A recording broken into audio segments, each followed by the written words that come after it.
బాధపరచబడు వారి యొక్క బాధను ఆయన తృణీకరించలేదంట.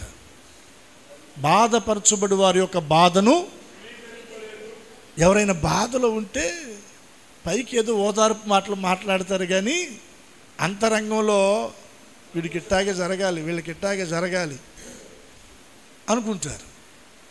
కానీ మన దేవుడు మన బాధను బట్టి ఆయన మనల్ని తృణీకరించేవాడు. ఆ కింద అంటాడు, అసహ్యపడటం లేదంట, ఆయన ముఖాన్ని దాచలేదంటండి. నువ్వు బాధపడుతుంటే ఆయన ముఖాన్ని ప్రక్కకు, ఆ మాట రాగానే నా హృదయం నిజంగా చాలా, ప్రభా ఎంత గొప్ప దేవుడు అయ్యా, నేను బాధలో ఉంటే ఎంతోమంది ముఖాన్ని తిప్పుకున్నారు, నీవు మాత్రం నీ ముఖాన్ని చాటు చేయలే. ఎంత ప్రేమ కలిగిన దేవుడు ఆయన, మనకు ఎంత దగ్గరగా ఉన్నాడండి ఆయన.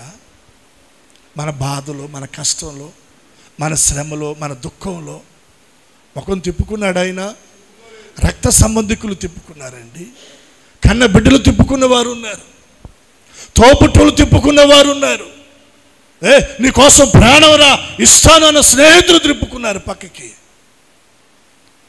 కానీ యేసయ్య నీ బాధలో ఆయన తన ముఖాన్ని ప్రక్కకు, మనం ఎన్నోసార్లు ఆయన మాటకి అవిధేయత చూపాం, ఆయన మొహం చాటు వేలా.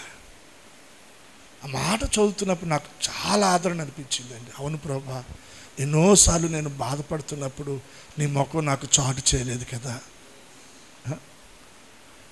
నేను మేలుకొనినప్పుడు నీ స్వరూప దర్శనముతో నా ఆశను తీర్చుకొందును అంటాడు దావీదు భక్తుడు.